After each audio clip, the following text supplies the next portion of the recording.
Linda Marquardt soportó el paso del huracán Michael junto a su esposo en su casa de México Beach. Cuando el agua del mar llenó la vivienda, la pareja huyó escaleras arriba. Ahora el inmueble está lleno de lodo y donde quiera que miren en su comunidad de la Franja del Noroeste de Florida, hay una devastación total. Los barcos de pesca quedaron tirados como juguetes, los tejados salieron botando y los pinos se quebraron como fósforos ante los vientos de casi 250 km por hora. Fila tras fila, las viviendas a pie de playa quedaron tan destrozadas por la marejada ciclónica y los vientos del meteoro que solo quedan losas de concreto en la arena. Un testimonio de lo que era la zona cero antes de que el devastador huracán de categoría 4 barriese el lugar, conocido como Panhandle, a mediados de semana.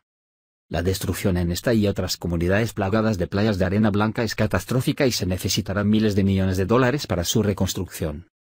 Todos mis muebles estaban flotando, relató Marquardt, de 67 años. Un río bajaba por la calle. Fue horrible, y ahora ya no queda nada.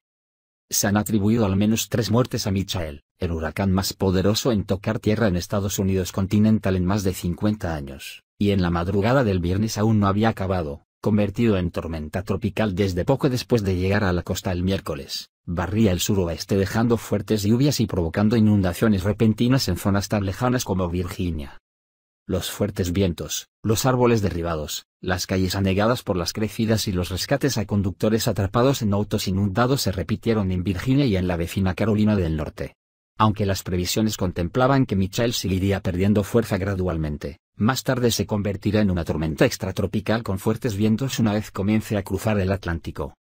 En total, más de 900.000 viviendas y negocios de Florida, Alabama, Georgia y las Carolinas estaban sin luz. Mientras, miles de soldados de la Guardia Nacional, policías y equipos de rescatistas tenían mucho trabajo por hacer aún en la zona más afectada, el Panhandle de Florida.